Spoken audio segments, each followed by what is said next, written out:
ബസിനുള്ളിൽ ലൈംഗിക അതിക്രമം ആരോപിച്ച് യുവതി വീഡിയോ പ്രചരിപ്പിച്ചതിന്റെ മനം നൊന്ത യുവാവ് ജീവനൊടുക്കിയ സംഭവത്തിൽ കുറ്റക്കാരിയായ യുവതിയെ അറസ്റ്റ് ചെയ്ത് തുടർ നടപടി സ്വീകരിക്കണമെന്നാവശ്യപ്പെട്ടുള്ള പരാതിയിൽ തുടർ നടപടി നിർദ്ദേശിച്ച് മുഖ്യമന്ത്രിയുടെ ഓഫീസ്. ഹൈക്കോടതി അഭിഭാഷകനും പൊതുപ്രവർത്തകനുമായ അഡ്വക്കേറ്റ് കുളത്തൂർ ജയ്സിംഗാണ് ഇത് സംബന്ധിച്ച പരാതി മുഖ്യമന്ത്രിക്ക് നൽകിയത്. പരാതി പരിശോധിച്ച് ഉചിത നടപടികൾക്ക് സംസ്ഥാന പോലീസ് മേധാവിക്ക് മുഖ്യമന്ത്രിയുടെ ഓഫീസ് നിർദ്ദേശം നൽകി. ബസിനുള്ളിൽ ലൈംഗികാതിക്രമം കാണിക്കുന്നതായി ആരോപിച്ച യുവതി കഴിഞ്ഞ ദിവസം വീഡിയോ പുറത്തുവിട്ടതോടെ മനം നൊന്ത് കോഴിക്കോട് മാങ്കോവ് സ്വദേശി ദീപക് ആണ് സ്വയം ജീവനൊടുക്കിയത്.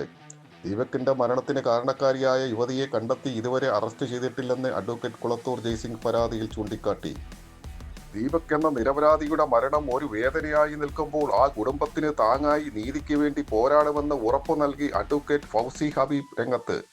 നിയമം, കോടതി, പോലീസ് ഇതെല്ലാം വെറുതെയാണെന്ന് ആരും വിചാരിക്കരുത് എന്നും നിയമത്തിന്റെ എല്ലാ സപ്പോർട്ടും പെണ്ണിന് മാത്രമല്ല ഏതൊരു പുരുഷനും ഉണ്ട് എന്നും അവർ ഫേസ്ബുക്ക് പോസ്റ്റിലൂടെ വ്യക്തമാക്കി.